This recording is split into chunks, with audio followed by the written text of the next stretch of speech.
Puluhan santri dan ulama melakukan doa bersama di depan sebuah pabrik minuman keras di kawasan industri Cikande, Serang, Banten. Doa dipimpin pengasuh pondok pesantren Subulus Salam.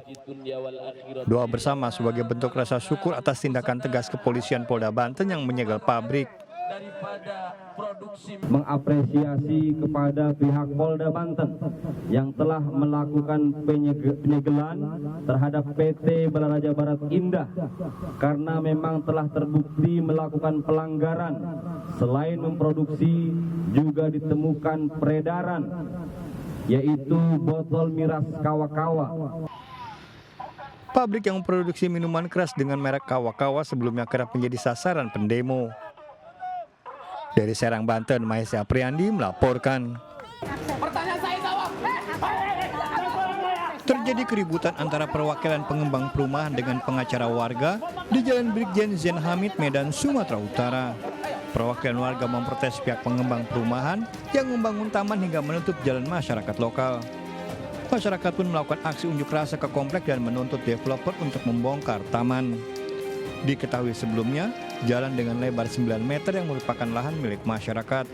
Namun setelah dibangun taman oleh pihak pengembang perumahan hanya tersisa 3 meter. Padahal sewaktu perkara ini di pengadilan digulirkan, ini masih tanah, ini masih jalan seluas 9 meter. Ya, 9 meter. Tapi coba dilihat di sini. Di sini cuma ada tinggal kurang lebih 3 meter kalau bisa dihitung. Warga meminta pihak pengembang segera mengembalikan fungsi lahan dan tidak menutup jalan. Dari Medan, Sumatera Utara, Ahmad Ridwan Nasution melaporkan. Pemirsa, kebakaran terjadi di lantai 4 gedung utama Rumah Sakit Pusat Pertamina Jakarta. Belum diketahui penyebab kebakaran, namun sejumlah pasien gawat darurat mulai dievakuasi keluar rumah sakit. Kepanikan terjadi saat Rumah Sakit Pusat Pertamina Kebayoran Baru, Jakarta Selatan terbakar pada Senin siang kemarin. Kebakaran terjadi di lantai 4 area gedung utama rumah sakit. Asap tebal masih menyelimuti gedung utama, membuat pasien rumah sakit harus dievakuasi keluar area rumah sakit. Kebakaran diduga akibat korsleting listrik di lantai ruang perawatan yang sedang direnovasi.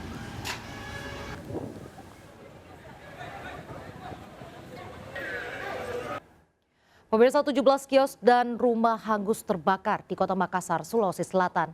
Banyaknya material bangunan yang terbuat dari kayu membuat api dengan cepat membesar.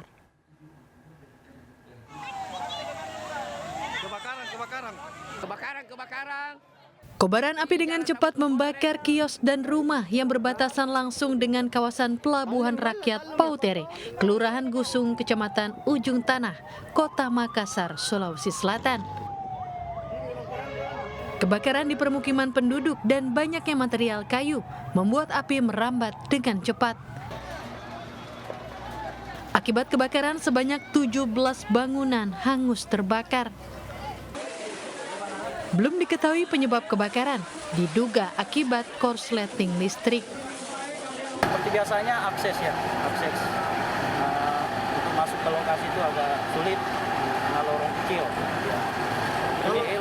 Kalau untuk masyarakat sendiri Bang, bagaimana tadi? Termasuk kondisi masyarakat yang panik, akhirnya ya sering menghambat tugas kami. Kami sudah mau lakukan penyiraman, tapi masa itu begitu banyak Penyebab kebakaran, Pak? Sebanyak 30 armada damkar dikerahkan untuk proses pemadaman api. Data sementara tidak ada korban jiwa dalam peristiwa ini. Dari Makassar, Sulawesi Selatan, Leo Muhammad Nur melaporkan. Kericuan terjadi saat petugas Satpol PP Kabupaten Bogor melakukan pembongkaran bangunan di Desa Citeko, Cisarua, Kabupaten Bogor, Senin pagi. Pemilik bangunan enggan dibongkar karena menilai Satpol PP tebang pilih.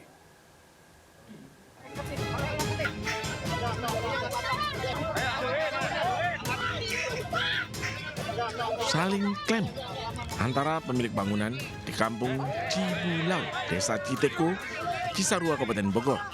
Saat petugas Satpol PP Kabupaten Bogor melakukan pembongkaran bangunan, pemilik bangunan sempat saling serang dengan petugas untuk mempertahankan bangunannya. Pemilik bangunan mengaku bangunan yang ia miliki sudah sesuai dengan aturan dan menilai Satpol PP tebang pilih. Pemkab Bogor telah melakukan tindakan sewenang-wenang terhadap pedagang puncak. Ya, kami mempunyai legalitas di dalam pedagang. Ada P3B, Perkumpulan Pedagang Puncak yang punya AHU, yang punya anggota. Kalau pedagang puncak ini ditutup, lantas bagaimana pertanggungjawabannya? Bagaimana SK yang sudah keluar? Lalu domisili saya ada di sini, saya tinggal di sini. Ya, di dalam domisili artinya walaupun rumah saya banyak, tapi saya tinggal di sini. Sementara itu, Satpol PP Kabupaten Bogor mengatakan pihaknya telah melakukan pembongkaran tahap kedua setelah bulan Juni lalu. 300 kios diratakan. Tahap kedua, 150 bangunan yang akan dibongkar. Hari ini kita melakukan penataan 196 bangunan tanpa izin dan ditata area.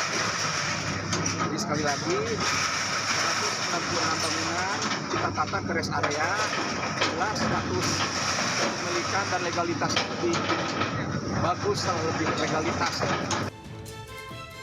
Akibat kejadian ini, kawasan wisata Puncak mengalami kemacetan cukup panjang. Dari Bogor, Jawa Barat, Wildan Hidayat melaporkan. Wakil Ketua Umum TKN Prabowo Gibran, Sylvester Matutina, angkat bicara terkait penggunaan private jet atau pesawat jet pribadi oleh putra bungsu Presiden Joko Widodo, Kaisang Pangarep, dan istrinya Erina Gudono ke Amerika Serikat. Selain memastikan jika jet pribadi tersebut adalah pesawat sewaan, Sylvester juga mempersilahkan masyarakat untuk melapor jika biaya yang dipakai Kaisang untuk menyewa menggunakan anggaran negara.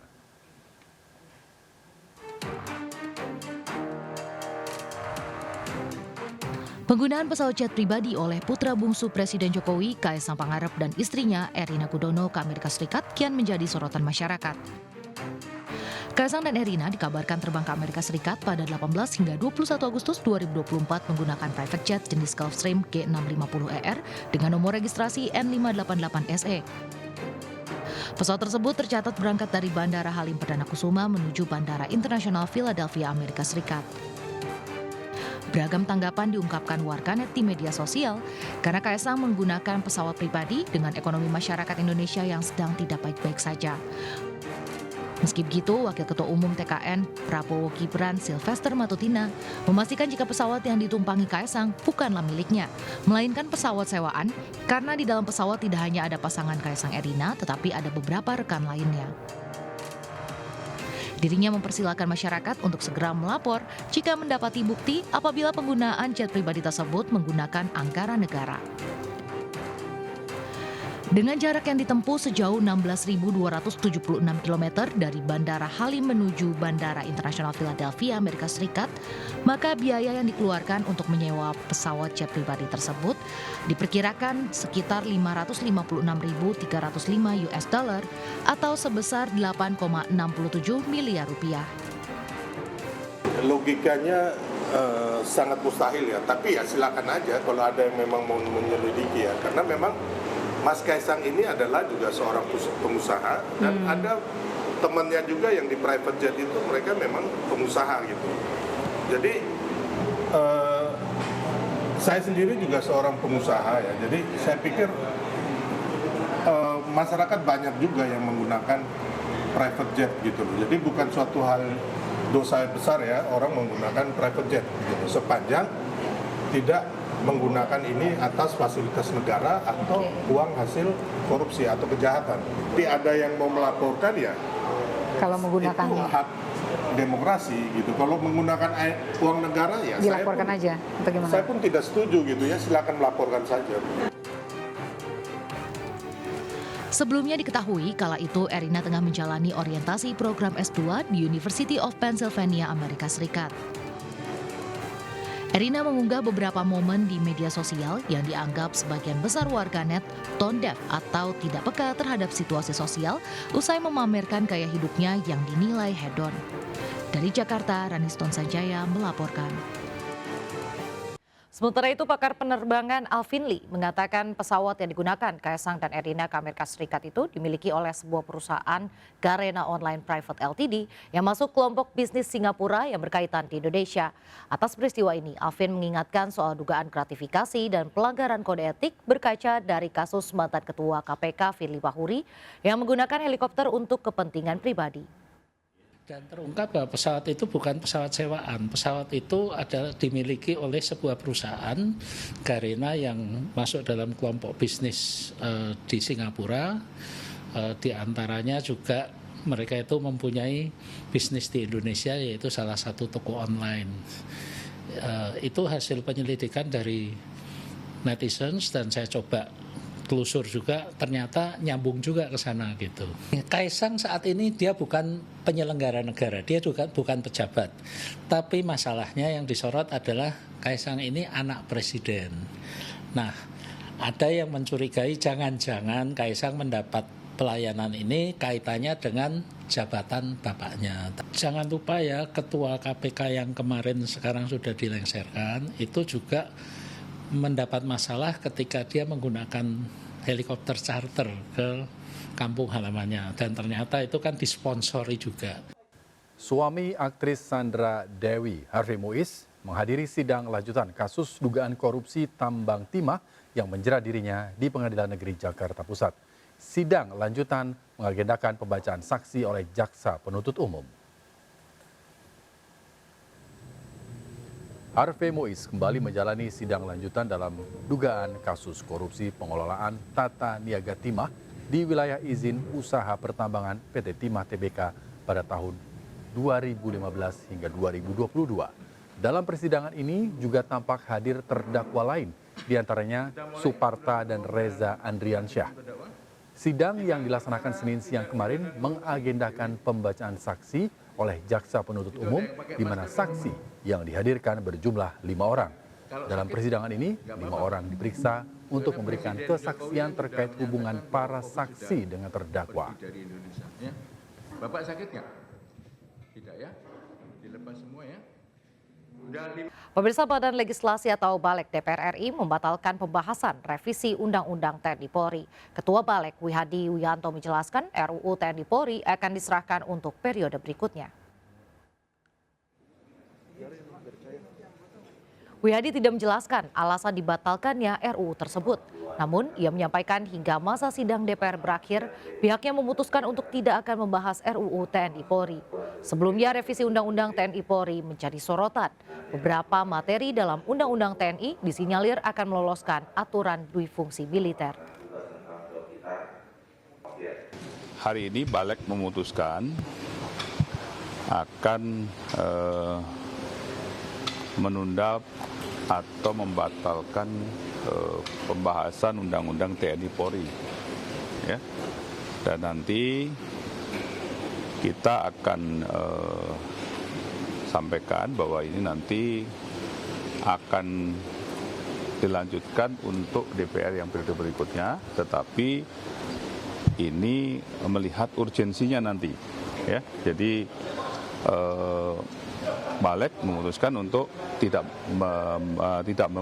membahas dulu, ya, dan menunda atau membatalkan keputusan untuk pembahasan TNI Polri. Ya. DPP PDIP mengumumkan gelombang ketiga bakal calon kepala daerah. Namun dari 60 bakal calon pimpinan daerah, DPP PDIP tidak mengumumkan nama Anies Baswedan sebagai bakal calon gubernur Jakarta.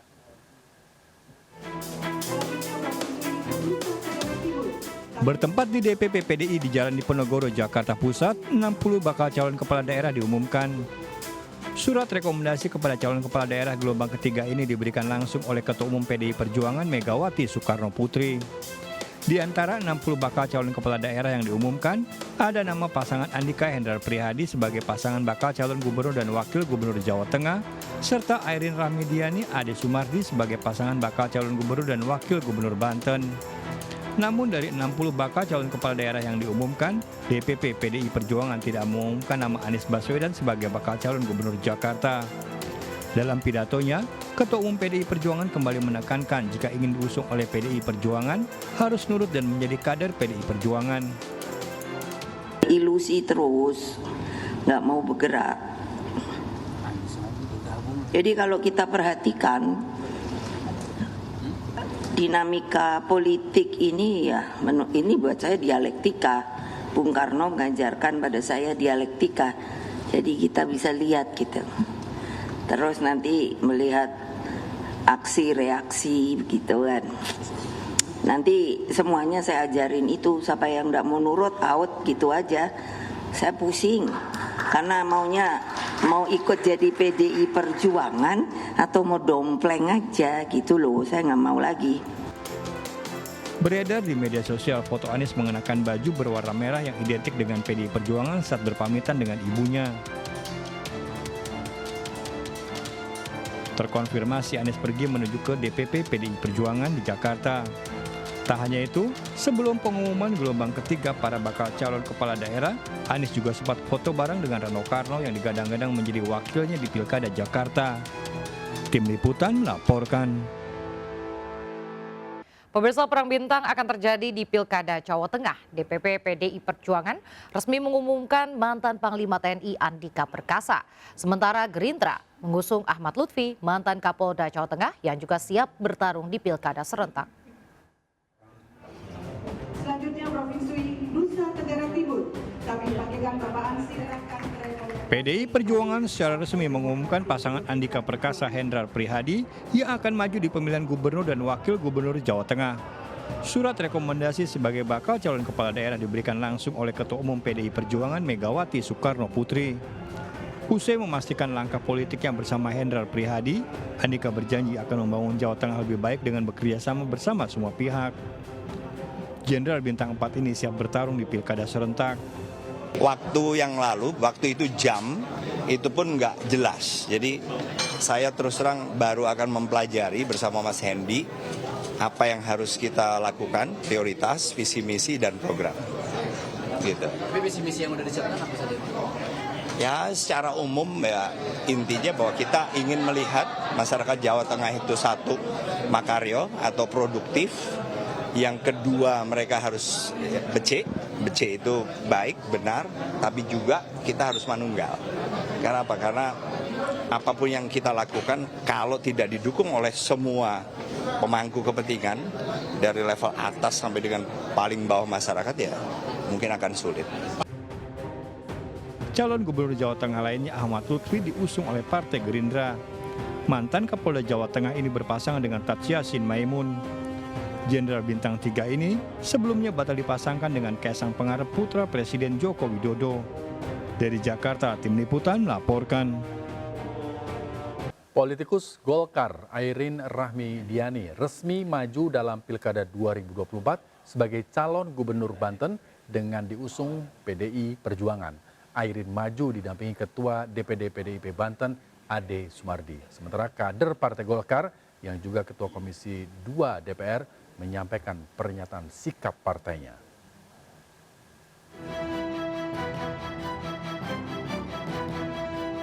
DPP PDI Perjuangan kembali mengumumkan bakal calon kepala daerah gelombang ketiga dari tingkat gubernur serta kabupaten kota dalam Pilkada 2024. Pengumuman digelar di kantor DPP PDIP di Jalan Diponegoro, Jakarta Pusat. Pengumuman baca kada yang diusung PDIP dipimpin langsung Ketua Umum Megawati Soekarno Putri. Megawati sekaligus memberikan surat rekomendasi terhadap 6 wilayah provinsi dan 40 kabupaten kota. Kader Partai Golkar Airin Rahmidiani diusung PDIP sebagai calon gubernur Banten, didampingi Ketua DPD PDIP Banten Ade Sumardi. Kepada Airin, Megawati sempat berpesan untuk menggunakan pakaian merah hitam selama kontestasi Pilkada 2024. Reaksi begitu kan. Nanti semuanya saya ajarin itu, siapa yang nggak mau nurut out gitu aja. Saya pusing karena mau ikut jadi PDI Perjuangan atau mau dompleng aja gitu loh. Saya nggak mau lagi. Ya kalau konsisten aja, kalau mau jadi masuk PDI Perjuangan ya jadi dengan namanya lahir batin tuh ya rohnya roh PDI Perjuangan. Saya tadi nanya itu sama itu Mbak Airin, ya nanti mesti pakai ini loh, merah hitam loh. Iyalah, mau dijadikan tapi coba masa nggak pakai merah hitam? Ya, gimana? Terus maunya jadi apa? Independen? Ya cari independen, betul enggak? Lo itu fair loh, ya dong. Kalau mau masuk sebuah partai ya masuk, kalau enggak ya enggak. Sama ini putrinya Pak Hendro Priyono, iya Mbak Heti. Jadi waktu itu Pak Hendro tuh bilang gini, ini buka rahasia. Itu siapa sih gitu? Loh, kok saya yang ditanyain? Kan dulu Pak Hendro tuh bin saya kan. Sementara itu politikus Golkar yang juga Ketua Komisi 2 DPR RI, Ahmad Doli Kurnia, meminta Airin tidak membawa atribut Golkar selama proses pemilihan kepala daerah tahun ini. Hal tersebut merupakan pernyataan sikap Partai Golkar yang batal mendukung Airin dalam Pilgub Banten. Meski begitu, Ahmad Doli Kurnia mengusulkan kepada partainya agar Airin tidak diberi sanksi. Tapi dalam prakteknya nanti saya kira kita tentu memberikan menghargai juga sikap politik Ibu Airin yang memang secara syarat, secara kompetensi ya memenuhi untuk bisa calon di Banten gitu. Itu kita ya memberikan selamat gitu ya, memberikan keleluasaan, itu hak pribadinya Ibu Airin, tapi tentu kalau atribusi partai itu dipergunakan kepada yang formal ya. Dan kami tidak akan memberikan, saya mengusulkan ya kepada teman-teman DPP untuk tidak memberikan sanksi apapun kepada Bu Airin ya, karena itu hak sebagai warga negara yang dijamin konstitusi, apalagi dia masih menyatakan sampai sekarang adalah kader Partai Golkar. Sebelumnya Airin sempat ditugaskan partainya untuk maju di pemilihan gubernur Banten sejak 2 tahun lalu. Surat penugasan tersebut dikeluarkan Erlangga Hartarto saat masih menjabat Ketua Umum Golkar. Namun setelah Erlangga mundur dan Bahlil Lahadalia menjadi ketum baru Golkar, partai beringin tersebut mendukung paslon lain, yakni Andra Soni dan Dimyati Natakusuma untuk Pilgub Banten. Tim Liputan melaporkan. Partai Solidaritas Indonesia menyerahkan surat rekomendasi kepada pasangan Deddy Mulyadi dan Erwan Setiawan untuk maju di Pilgub Jawa Barat. PSI yakin pasangan Deddy dan Erwan bisa membawa Jawa Barat menjadi lebih baik.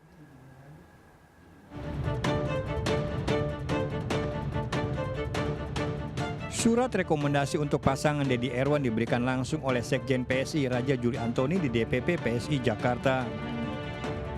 Pasangan ini diyakini akan membuat Jawa Barat menjadi lebih baik jika terpilih menjadi gubernur dan wakil gubernur.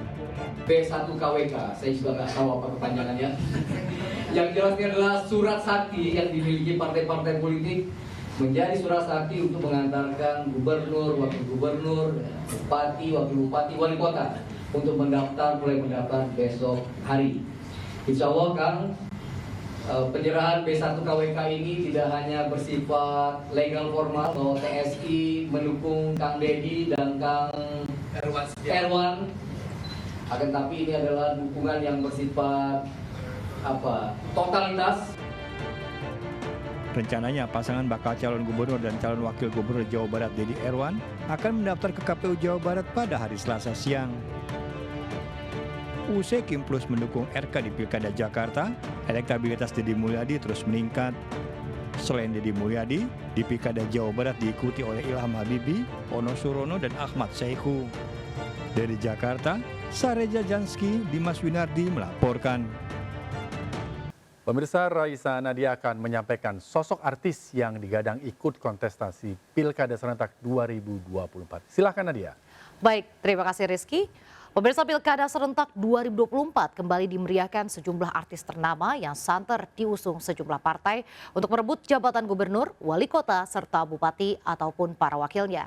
Ada beberapa yang bahkan sudah melakukan belusukan menuai pro dan kontra setelah viral hingga maju mundur untuk ikut pilkada. Keikutsertaan artis dalam pemilihan kepala daerah bermula di tahun 2008. Rano Karno merupakan artis pertama yang terjun ke dalam kontestasi pemilihan kepala daerah. Rano pertama kali menang pilkada untuk periode tahun 2008-2011 dan menjadi wakil Bupati Tangerang mendampingi Bupati Ismet Iskandar. Karir politik Rano berlanjut dengan menjadi wakil gubernur Banten di tahun 2012-2014. Rano kemudian ditunjuk oleh SBY, presiden saat itu, untuk menjabat sebagai PLT Gubernur Banten hingga akhir periode 2017 menggantikan Ratu Atut yang dinonaktifkan karena kasus suap. Di tahun 2008, aktor Dede Yusuf diusung oleh Partai Amanat Nasional dan menang pilkada mendampingi Gubernur Jawa Barat Ahmad Heriawan yang diusung oleh PKS.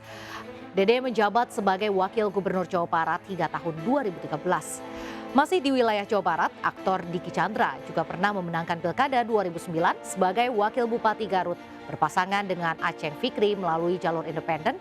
Namun sebelum masa jabatannya berakhir pada 2013, Diki Chandra mengundurkan diri sebagai wakil Bupati Garut di tahun 2011. Karir politik sebagai kepala daerah juga dilakoni pemain sinetron Zumi Zola. Tahun 2011 Zumi menjabat Bupati Tanjung Jabung Timur.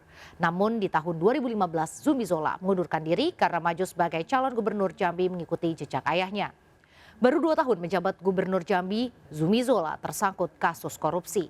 Aktor kawakan Deddy Miswar menggantikan Dede Yusuf di Pilkada 2013 dan menjadi wakil gubernur Jawa Barat berpasangan dengan Ahmad Heriawan. Dari dunia musik ada Sigit Purnomo Said atau dikenal sebagai Pasha Ungu. Pasha dilantik menjadi wakil wali kota Palu di tahun 2015 mendampingi wali kota Hidayat. Lalu ada Hengki Kurniawan menang pilkada periode 2018-2023 sebagai wakil Bupati Bandung Barat bersama wali kota AA Umbara Sutisna. Pada 2021 Hengki kemudian dilantik Ridwan Kamil, Gubernur Jawa Barat saat itu, untuk menjadi Bupati Bandung Barat setelah A. Umbara ditangkap KPK. Lalu pada Pilkada 2020, Sahrul Gunawan yang berpasangan dengan Dadang Supriyatna dinyatakan menang sebagai Bupati dan Wakil Bupati Bandung. Sahrul akan mengakhiri masa jabatannya pada April 2026. Di periode yang sama, pemain sinetron Luki Hakim berpasangan dengan Nina Agustina maju sebagai Bupati dan Wakil Bupati Indramayu dengan diusung PKB.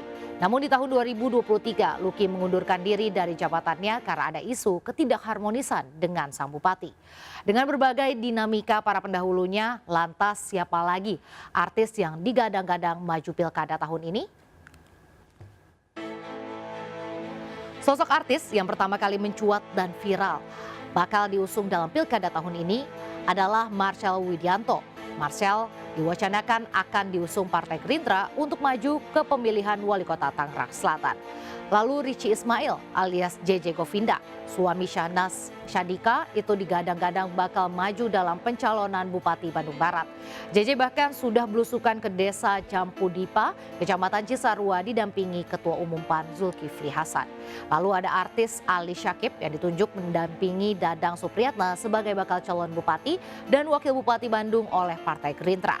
Sementara artis dan juga komedian Ronald Surapraja akan maju sebagai bakal calon wali kota atau wakil wali kota Bandung. Ronald telah mendaftarkan diri ke DPD PDIP Jawa Barat pada 26 April lalu.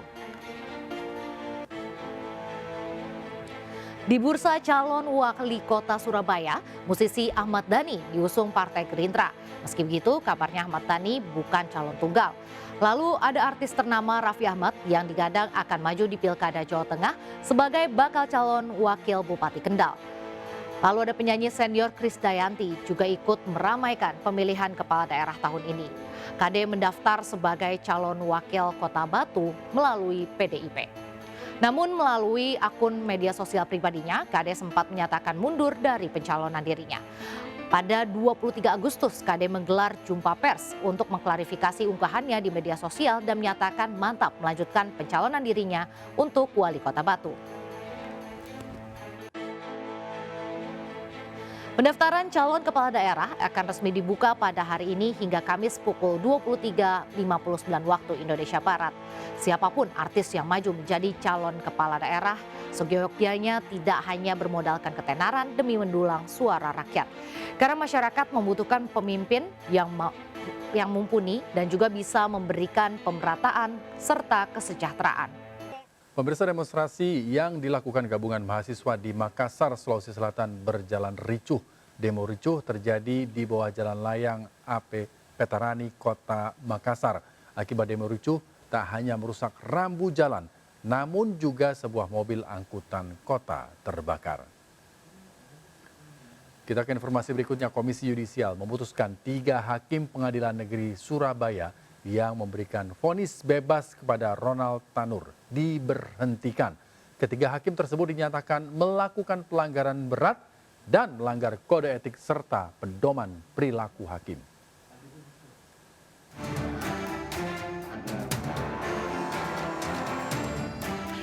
Komisi 3 DPR RI melakukan rapat konsultasi dengan Komisi Yudisial membahas pengawasan terhadap vonis bebas yang diberikan oleh 3 hakim Pengadilan Negeri Surabaya kepada Ronald Tanur. Dalam rapat tersebut, KY mengungkapkan ketiga hakim tersebut telah diberhentikan. Dari hasil pengawasan dan investigasi KY, dinyatakan bahwa ketiga hakim tersebut melakukan pelanggaran berat serta melanggar pedoman perilaku hakim. Wakil Ketua Komisi 3 DPR RI, Habibur Rahman menyebut, setelah ini akan dibentuk Majelis Kehormatan Hakim yang beranggotakan gabungan Komisi Yudisial dan Hakim Mahkamah Agung. Dengan terdakwa Ronald Tanur, di mana ada korban tewasnya atau meninggalnya almarhumah Dini Sera Afrianti di Pengadilan Negeri Surabaya. Kasus tersebut alhamdulillah sudah direspon dengan cepat oleh KY mitra kami. Secara intens juga berkomunikasi dengan KY ya. Kami sudah menindaklanjuti dan mendapatkan temuan-temuan ya, yang menurut kami itu pelanggaran berat terhadap kode etik dan pedoman perilaku hakim.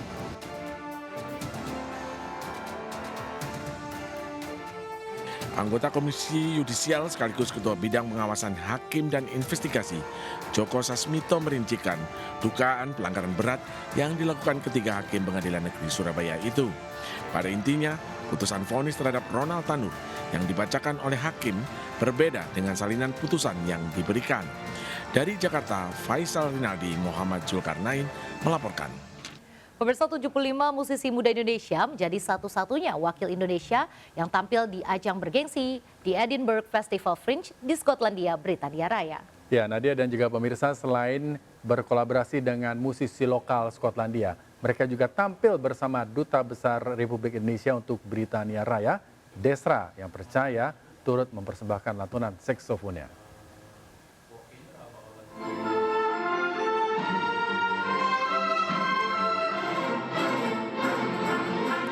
Apa jadinya jika orkestra asal Indonesia berkolaborasi dengan lantunan alat musik bagpipe khas Skotlandia? Keunikan beragam alat musik berpadu menghasilkan melodi yang indah.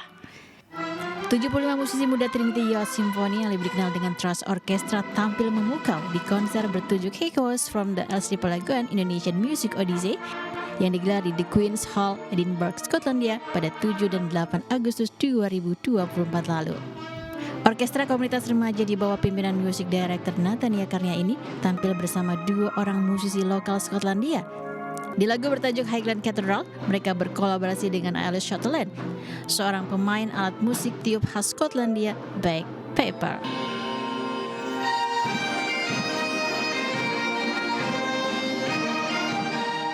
Selain itu, Trust Orchestra juga mengiringi Kim Carney, seorang penyanyi lokal menyanyikan lagu-lagu berbahasa Gaelic, bahasa daerah Skotlandia.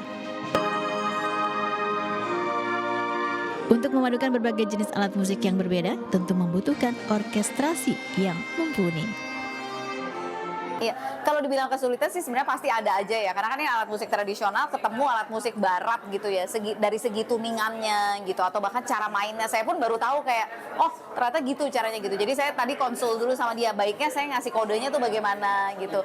Jadi memang saya rasa sebagai musisi kita harus fleksibel dan harus mau belajar juga gitu, karena memang ya pintu belajarnya tetap banyak banget yang bisa dipelajarin, dan ya itu membuka pintu selalu untuk bisa berkolaborasi dengan banyak hal yang hopefully bisa memperkaya diri kita juga gitu ya. Trust Orkestra berhasil mempersembahkan belasan alunan lagu-lagu daerah yang diaransemen secara modern, diantaranya Janger, Jubak-Jubak Suang, Kopi Dangdut, Laskar Pelangi, dan Bungo Jompa.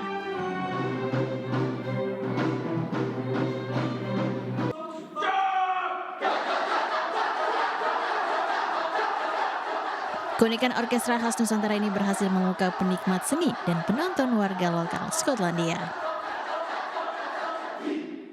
I think it was just an incredible blend of the bagpipes, then the Gaelic singer, the music from all over Indonesia, from Bali, Jakarta, and just took it all together. And to play for nearly 2 hours, it was such a privilege just to be in the room and to listen and to hear everything that was going on.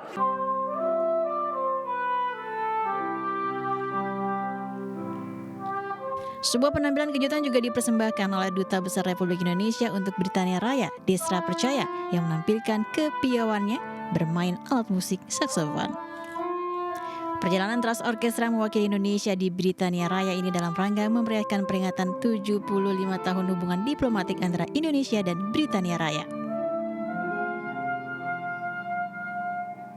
Luar biasa sekali, mengejutkan dalam arti positif, karena bagaimana musik itu bisa menyatukan antara musik Indonesia, musik Inggris, musik Scotland, dan luar biasa. Dan juga tadi tampilan dari local artist dari Scotland yang berkolaborasi dengan Trust Orkestra, luar biasa, amazing, dia bilang. Trust Orkestra merupakan orkestra komunitas remaja pertama sekaligus satu-satunya wakil Indonesia yang tampil di ajang bergengsi Fringe Festival 2024 di Edinburgh, Skotlandia. Ya, tentunya kami berharap bahwa penampilan Trust Orkestra di Fringe Festival ini bisa menjadi inspirasi ya buat generasi muda Indonesia, bahwa apabila mereka bekerja keras mereka bisa mencapai mimpinya gitu. Dan juga terutama buat para musisi-musisi muda, kalian bisa loh tetap berkarya dan juga sekaligus mengharumkan nama bangsa Indonesia. The Edinburgh Festival Fringe 2024 merupakan perayaan seni dan budaya yang menampilkan berbagai jenis pertunjukan mulai dari teater, tari, musik yang digelar di berbagai gedung, hingga on-street festival alias pertunjukan jalanan. Festival ini akan terus berlangsung hingga 28 Agustus 2024 mendatang.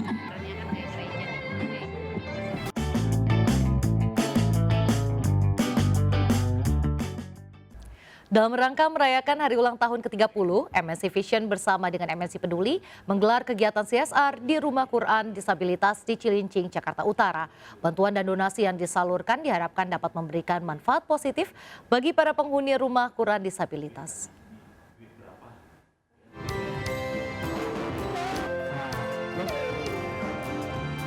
Bertepatan dengan hari ulang tahun ke-30, MNC Vision menggelar kegiatan CSR dengan menyalurkan bantuan sosial kepada penyandang disabilitas di Rumah Quran Disabilitas di Cilincing, Jakarta Utara.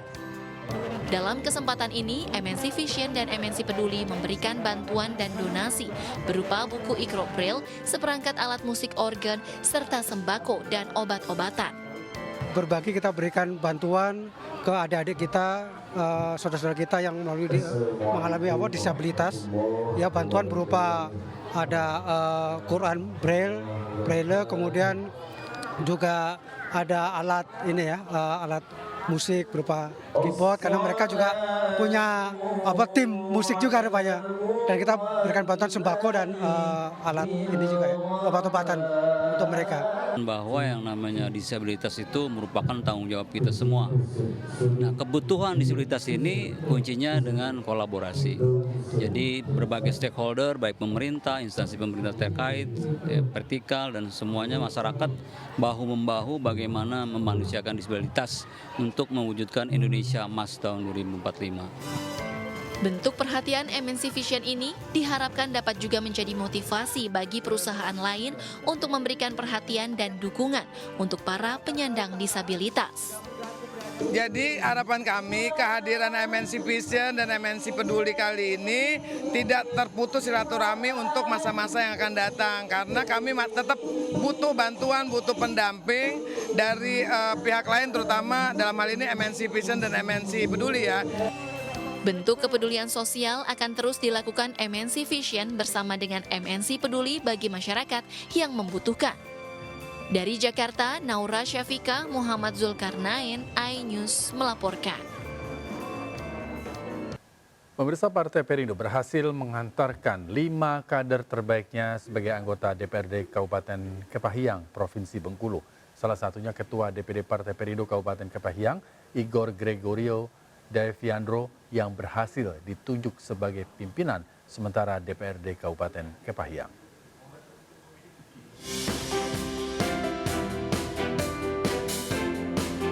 Sebanyak 25 anggota DPRD terpilih periode masa jabatan 2024-2029 di Kabupaten Kepahiang, Provinsi Bengkulu resmi dilantik. 5 diantaranya merupakan kader terbaik Partai Perindo, yaitu Igor Gregory Daeviandro dan Fahri Zioloveza dari Dapil Kepahiang 1, Muhammad Nopriandi dari Dapil Kepahiang 2, Firdaus dari Dapil Kepahiang 3, dan Chandra Alamsyah Dapil Kepahiang 4. Pada pelantikan ini, Ketua DPD Partai Perindo Kabupaten Kepahiang yang juga Ketua DPP Partai Perindo Bidang Ekonomi Kreatif, Igor Gregory Daeviandro, ditunjuk sebagai pimpinan sementara DPRD Kabupaten Kepahiang berdasarkan putusan yang dibacakan Sekretaris DPRD dalam rapat paripurna DPRD Kabupaten Kepahiang. Gregory Daeviandro merupakan salah satu kader berprestasi yang meraih suara individu dan partai terbanyak dari partai yang dipimpin Ketua Umum DPP Partai Perindo Angela Tanusdibio. Igor memiliki pengalaman di sejumlah organisasi seperti anggota DPP AMPI Pusat Bidang Ekonomi Kreatif, Ketua Harian DPD Bapera Kepahiang, dan Ketua DPD KNPI. Visinya untuk menyiapkan lembaga legislatif yang konstruktif, yang inovatif, dan representatif. Jelas misi-misi kita dengan cara melibatkan masyarakat lebih dalam lagi, dengan lebih keterbukaan lagi untuk penyiapan atau perencanaan peraturan-peraturan daerah ke depannya. DPRD Kabupaten Kepahiang memiliki 25 anggota legislatif, di mana 1 kursi dari PKB dan PKS, 2 kursi dari Demokrat, 3 kursi dari Gerindra dan PD Perjuangan, dan 5 kursi dari Partai Perindo, Partai Golkar, dan Nasdem. Dari Kabupaten Kepahiang Bengkulu, Widodo Waluyo, iNews melaporkan. Partai Perindo memberikan surat rekomendasi dukungan kepada Gabriel Assem untuk maju dalam pemilihan Gubernur Provinsi Papua Barat Daya. Partai Perindo berharap Gabriel Assem yang merupakan kadernya sendiri dapat membawa Provinsi Papua Barat Daya maju dan sejahtera.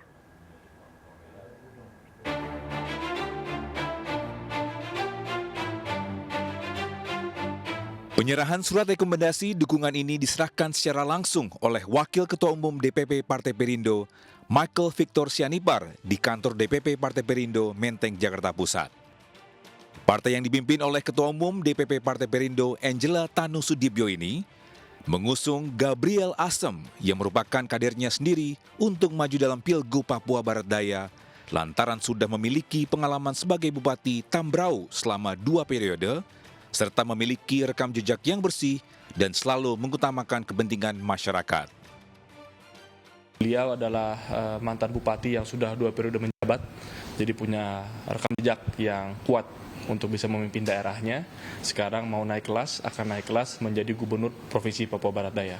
Dan dari pengalaman selama ini yang kami lihat adalah beliau adalah seorang kepala daerah yang bersih, yang selalu mengedepankan masyarakat. Hari ini Papua Barat Daya ya, kita lihat bahwa menyangkut masalah pendidikan, menyangkut masalah kesehatan, dan juga kesejahteraan masyarakat itu sendiri. Itu yang paling penting. Pendaftaran bakal calon kepala daerah rencananya akan dibuka pada tanggal 27 hingga 29 Agustus di KPU masing-masing daerah. Dari Jakarta, Nata Arman, Pandu Priyoaji, iNews melaporkan.